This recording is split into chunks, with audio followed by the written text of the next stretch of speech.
Hi again, welcome back to our channel on YouTube, Life Matters by M Tattoo. Today I have a guest who needs absolutely no introduction, but I will try to introduce her at least and then give her a chance to carry on from there.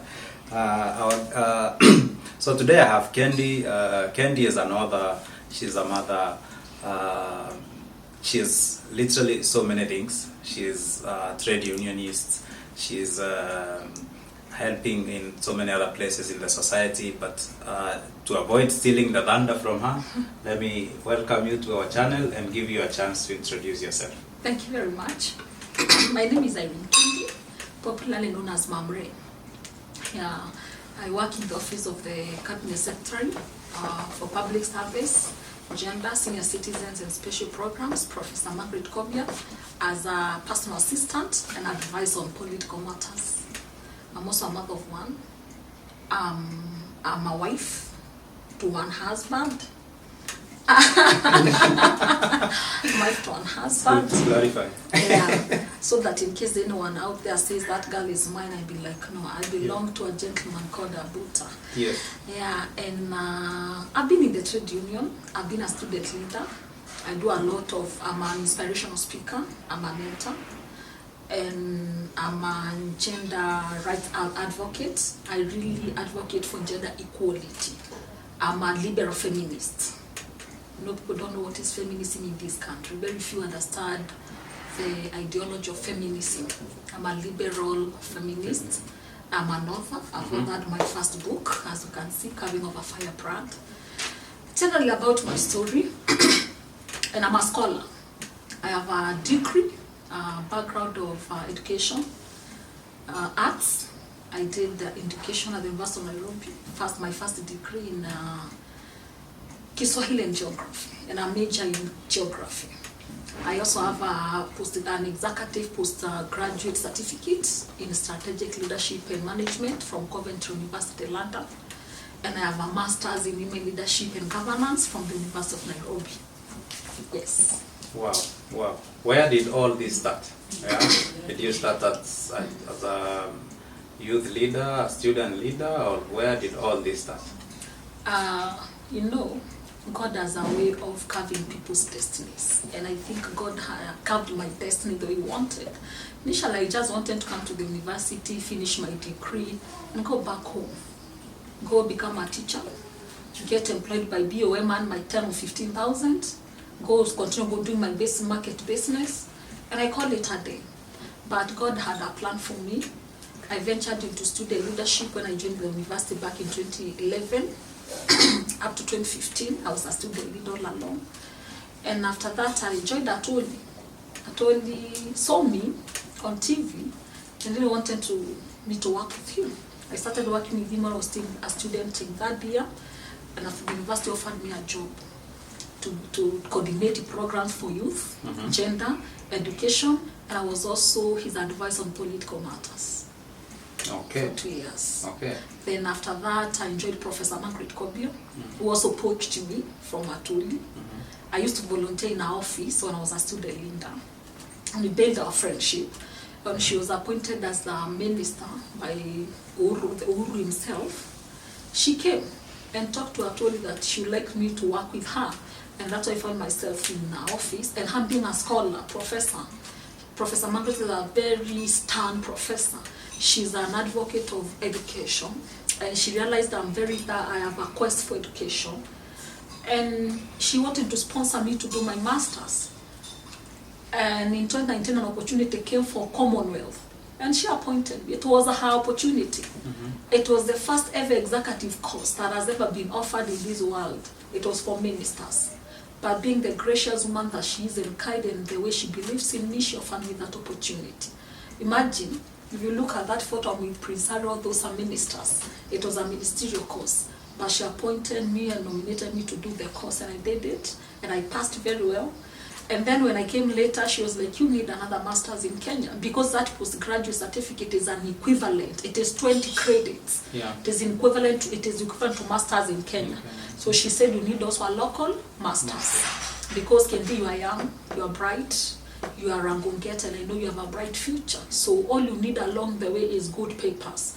is good knowledge, and she wanted to sponsor my master's.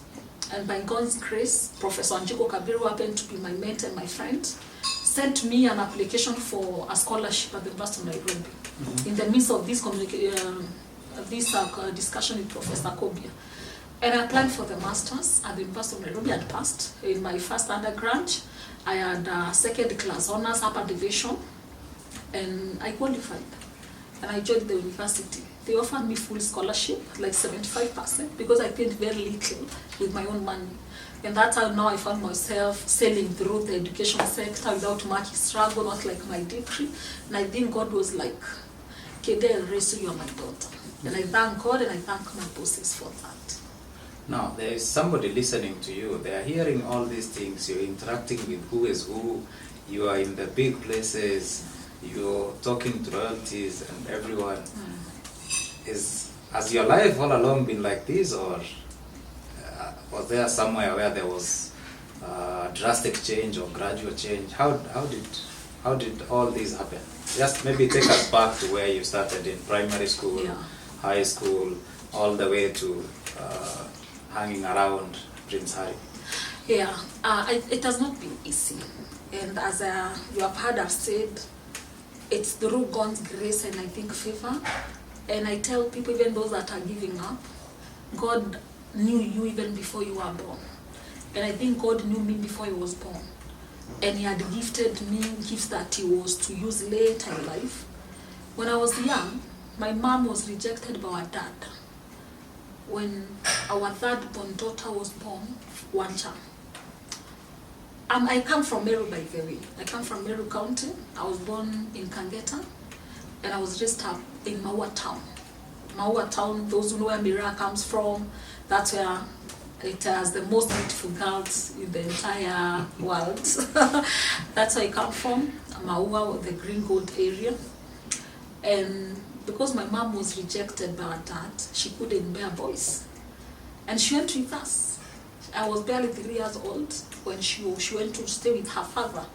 My grandfather, the late, he was too close to my heart. My mom went to their place. You know, when a woman is married and the husband chases her, the only place she can go is back to her father or her mother's home.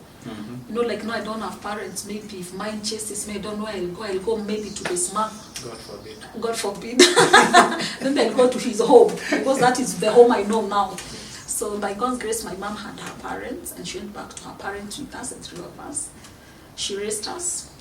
I started in a school called Etomi Primary. It's in those areas of Maua. It was Kitambo. So after we stayed with our grandfather and our grandparents for a while, a few months, my mom was a businesswoman. She used to sell in the market. And she was a very hard-working, industrious woman. And she was very bright. She hadn't gone to school. She was a class 3 dropout. But the street wisdom, my mom was smart.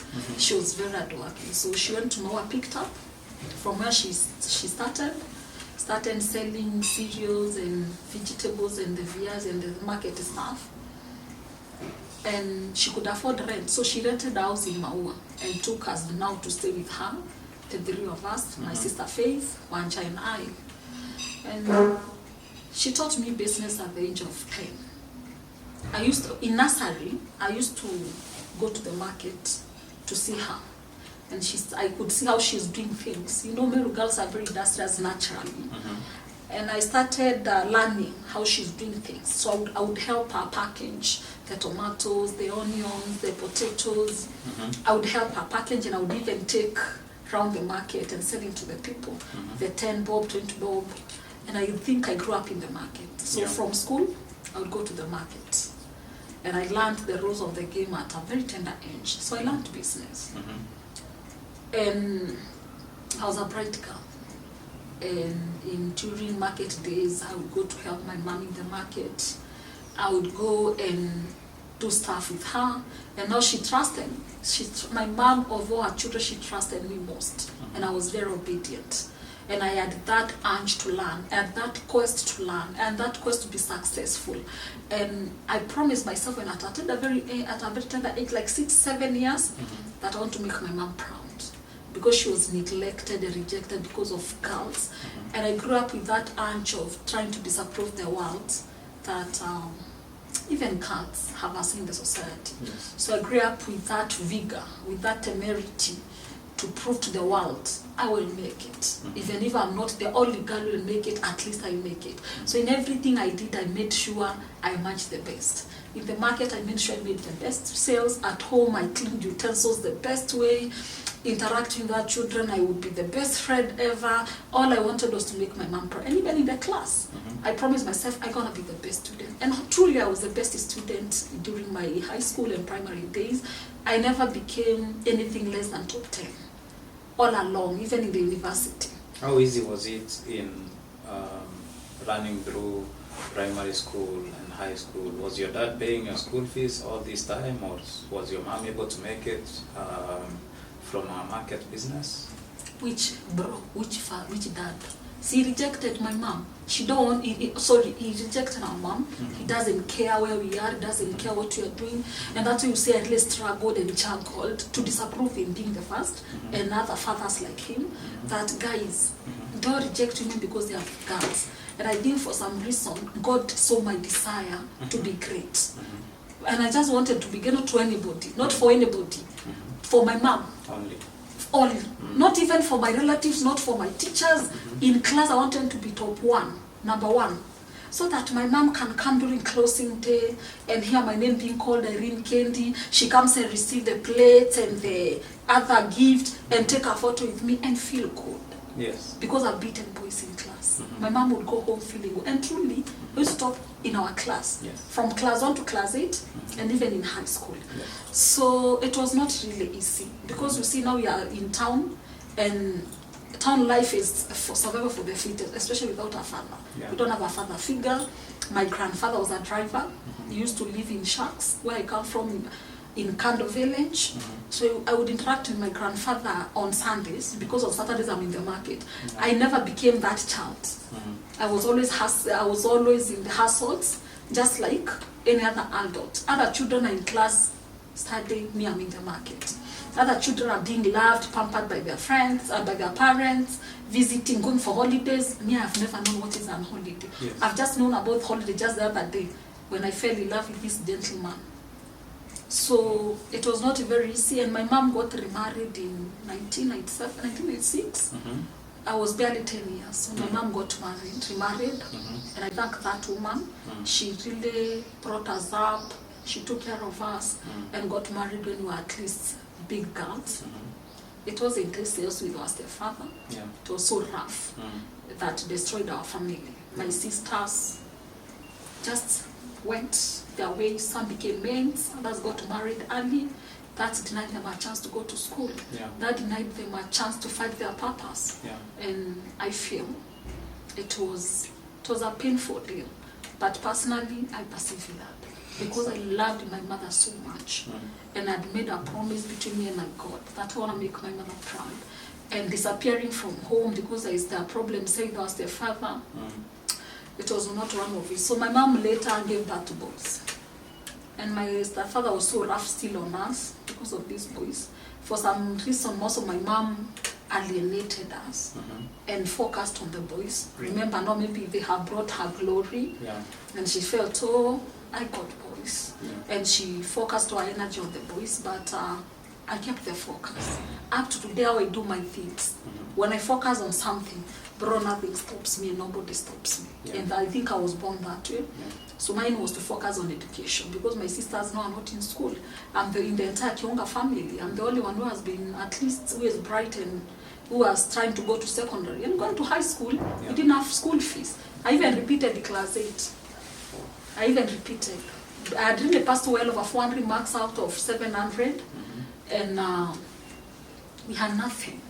So I had to repeat class 8. Yeah. I had made some few money in the market. Not just I've become a pro. Yeah. I can make money. Yes. I can sell my potatoes and make money. Yes. Remember at 14 years, because in 2000 I was 14 years, I would make money. I had made my money. I bought nice bags, nice shoes. I remember I had a Nike shoe with some orange sole. and some white Wow. socks. Wow. And I bought myself now a nice dress. Yeah. Because I have money. Yeah. I'm not going to high school. Yeah. But I have savings. Yes. Bought nice dress, nice shirt, nice sweater, nice everything. I have beautiful hair. I'll go to the salon and plait my hair. I looked beautiful. And I'm like, I can't do anything. I want to go back to school. Yes. So I really prayed hard. I think that is when my connection with God became so powerful. Back in 2001, I went back to class 8. I repeated. And I was the first girl in that school. I scored over 300 marks. But you didn't have money. By God's grace, you remember those days after class 8, you could stay home for 2 months. Yes. Actually, it was November, December, January, and joined from 1 in February. Yes. So those 3 months, see, I'm a pro. Mm. I would now do my own stock, and Yes. I would save a lot. I had a box. So I would tie money with a handkerchief and hide in the clothes. Because I didn't know about banks, I didn't know the technology. There was no M-Pesa, there was nothing. So I would hide my money under the mattress, under the seats, because you never knew atapitana your money. So I had saved 18,000. By the time I was going to Form 1, I had saved 18,000. But the fee, it's around 30,000. It was not as cheap as now. And you need shopping, you need around 50K. So my mom did a fundraiser. We raised 18,000. We actually wanted like that 2K because I have my money. I told my mom I'd do my shopping. I told my mom I have savings, I'd do my shopping. I'd buy uniform, all that stuff. Your box and shoes. And everything, I do it. You guys look for school fees, which was amounting to around that 2K. And unfortunately, we raised 18,000. Yeah. And I came to realize people are very jealous in the community. And I swore before God that when I'm poor, I will never fundraise anything as long as I exist.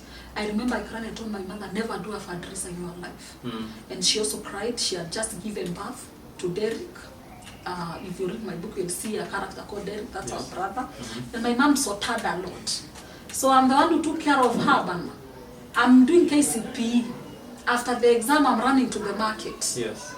And sometimes I would go without food, nothing. But you know me, I don't give up. If you read my book, there is no single chapter. You will see I gave up. Nowhere. Even today, I don't give up. Even if I'm dying. Until I lose my last breath, I don't give up. So I was like, I will not give up, but I cannot repeat again. So my mom also had taken debt to cook for the people. All the money that was left after paying the debt to cook, the service providers, were left with like 9,000. Okay. So you raised 18, you half spent of 9, it went. yes, Oh and my 9, God. we are left with 9,000 because the villagers and the market women were saying Jerusha is raising money. My mom was called Jerusha. She was raising money to do business because she had, and to feed her newborn. She had given birth to Derek in 2001. So I told my mom I have this amount of money. Why can't you go and talk to the principal? By God's grace, I'm telling you, there is what God pre-plans everyone's destiny. I went to Kangeta Girls. I was supposed to go to Kendi Girls and Kangeta Girls. I was called in like 3 schools, and there's another one called Stream Mudhali. So Mudhali was father. The one requirement was jerry cans to fetch water. Yes. So I didn't want to go to school to fetch water, and I fetch water here at night every day. Yeah. Kieni also, my mom was like, he didn't know the value. Kieni was like a national school, and my mom, provincial school then, and my mom was like, now where will we get transport from? And that fear of the unknown. I might not get time to go to the market because I'm in high school to get fare. So we opted for Kangeta because it was near my place. Transport was 10 bob. From Maua to Kangeta it was 10 bob. And by God's grace, the principal was our landlady, Mrs. Borona, a woman that I revere so much up to date. So mom went to talk to her. She said, let her report to Tapambana. And she looked at my results and she realized I'm a bright girl. So I reported to school. It was not this also in high school. Sometimes I would be chased to go for fees. And I would go around, because even if I go home, there is no money. That one I know there is no money. Point of going home. Yeah, so I would go hit the... Have you seen Kangeta Girls, the fence? There is a road. You go, you carry your uniform and everything and books as if you are going home. You go around that way. I come again, talk to the gate man, and tell the gate man, I've forgotten to take something. So, and I was so friendly. I'm always a social girl. I was so social to everyone. And so the gate man would allow me to sneak back to school, but he doesn't know I'm sneaking. I'm so confident. Yes. And I'm so bold. Even when I'm telling you, I've forgotten some books. Let me go and pick my books. Yes. So may I go and just meet with the students and continue as if I was not chased. So the principal is like, I chased you. I said, my mom said she is coming even to bring school fees back. And she would wait for my mother. Yes. Oh, no, my mom. Nobody shows up. Nobody shows up. But there is a teacher called Mrs. Kabera would send her and tell my mom, I'll be chased tomorrow to come for school fees. Yes. So my mom would come, and I tell my mom to come and talk to the principal. So my mom would come, talk to the principal. But also I thank my stepfather for some reason. At some point he really helped. He had mirror. He would chip in. He loved me so much, my stepfather. He would come, talk to the principal, give 5,000, 2,000 here, and the school gave me bursaries because I was always a bright girl, and I was a good sports girl. When Kangeta Girls was prominent in football, I was their goalkeeper, and I was their striker. So when the goalkeeper is strong, and we have weak strikers, I would remove the goalkeeper top and go to be a striker number 1. And when the strikers are too sharp and the goalkeeper is weak, I would again change the goalkeeper. Yeah, because people used to wonder. And I was too tiny, but too aggressive. Remember, I made my promise with God. In everything I do, I must be the best. Yeah. So even if I'm striking, I gotta be the best striker. Yeah. If I'm a goalkeeper, I must be the best goalkeeper. Correct. Yeah, because I want to make my mother happy. Yes. She has to see me on TV. One day I appeared playing football in a newspaper, my friend, in Form 2. My mother was happy. She used to carry that newspaper every day. This is my daughter. Yeah. And I could feel I have achieved what I wanted, to make her happy, to talk about her daughter. So it was a TSA, and by God's grace, we struggled. I never gave up. And I tell young people, always appreciate where you come from. Yes. It is not your wish to be born in a poor family. It is not your wish to be born in a rich family. It is God's fate. That you find your parents stable, your parents making it, and you have to appreciate your roots. I could not blame my mom for whatever happened to her. Yeah. I could not blame my father for whatever he did. He had his reasons for doing it. My mother had nothing to do. She could not change anything.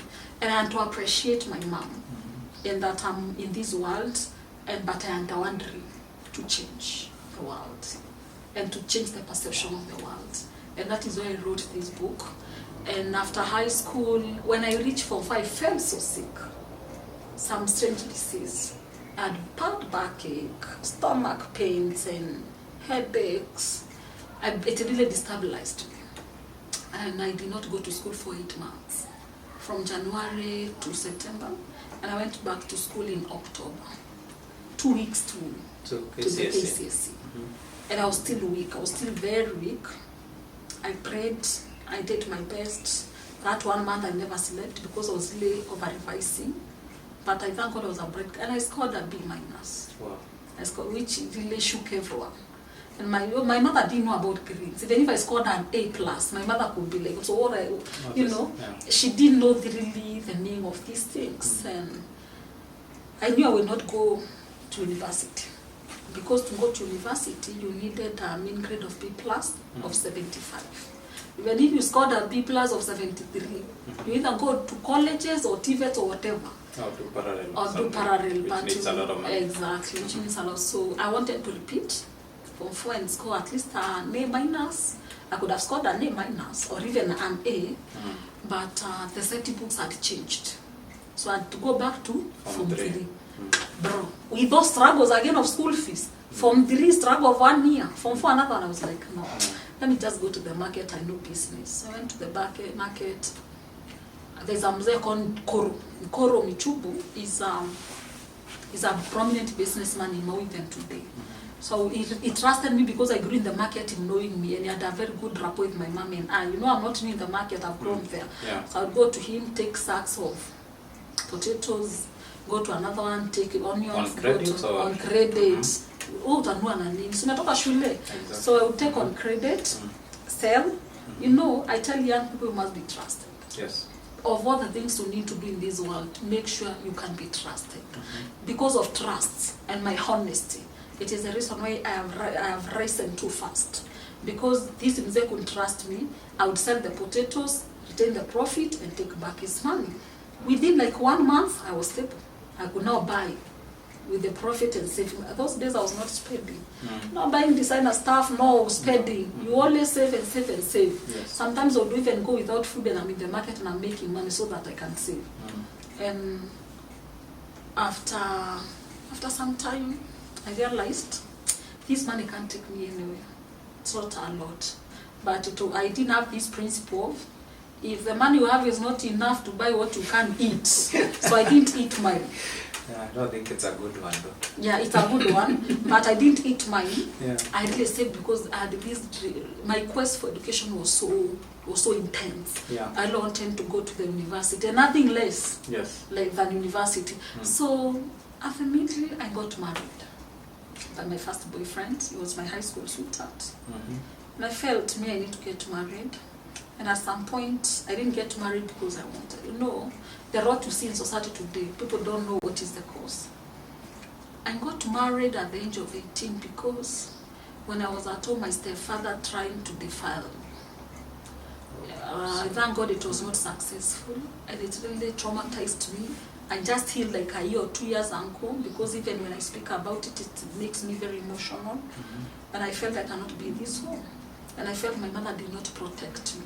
My mom had to protect her marriage. My mom had to protect her husband. And she was in second marriage. So she told me not to talk about it. And I felt I need to talk about it.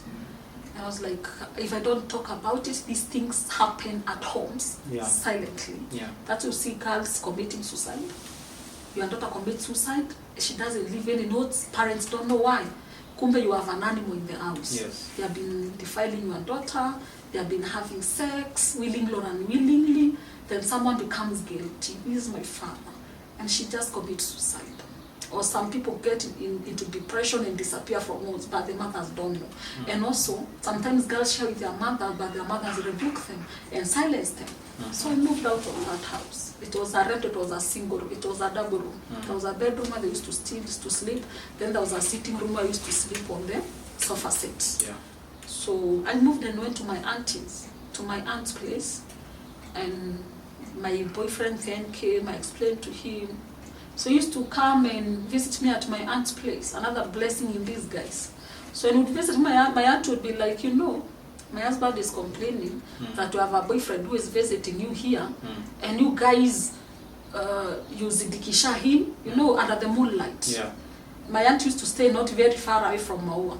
So he would come visit, after the market, he would come and join me, take me to my auntie's, sit, cook for him some tea, and money, so you are not really fighting because you have spent my money, my tea, my what. I would buy milk, I would buy sugar, I would do shopping, so that was not the issue with my aunt.